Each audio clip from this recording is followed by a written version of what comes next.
Hi guys, this is day 10 finally of me posting on YouTube every day until I reach 1000 subscribers. Day 1 నుంచి day 10 దాకా ఒక్కరోజు కూడా స్కిప్ చేయకుండా I try to be consistent.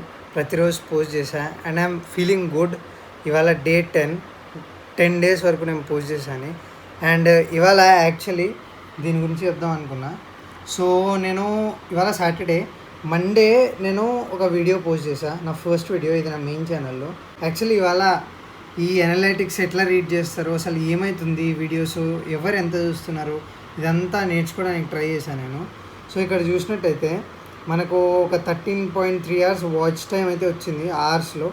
Okay, so 70 subscribers. And ఇంకా కిందకి వెళ్తే నేను కాంటెంట్లోకి వెళ్తా. So retention, main retention. So retention అంటే ఏంటంటే మీ వీడియోస్ ఎంతసేపు చూస్తున్నారు, ఓకే, ఎక్కడ దాకా చూస్తున్నారు. ఇక్కడ చూసుకున్నట్టయితే ఫస్ట్ 30 seconds అందరూ వీడియోని బాగానే చూస్తున్నారు, కానీ దాని తర్వాత మెల్లగా వ్యూస్ అనేవి డ్రాప్ అయిపోతున్నాయి. సో ఇవి ఎందుకు అవుతున్నాయి అంటే it might be a lot of things. అంటే చూసే వాళ్ళకి ఇంట్రెస్టింగ్గా అనిపించకపోవచ్చు వీడియో, ఓకే, సో అందుకని స్కిప్ చేసేస్తారు, దానివల్ల వ్యూస్ అన్నీ పడిపోతాయి. So this is a new learning. మెల్లమెల్లగా నేర్చుకుంటున్నా అనలైటిక్స్ని రీడ్ చేయడం, అసలు ఎక్కడ దాకా చూస్తున్నారు, ఎక్కడి నుంచి వస్తున్నాయి వ్యూస్, ఇవన్నీ నేర్చుకుంటున్నా. సో యా, అట్లా నడుస్తుంది ఇప్పటికి. So that's it guys, see you tomorrow.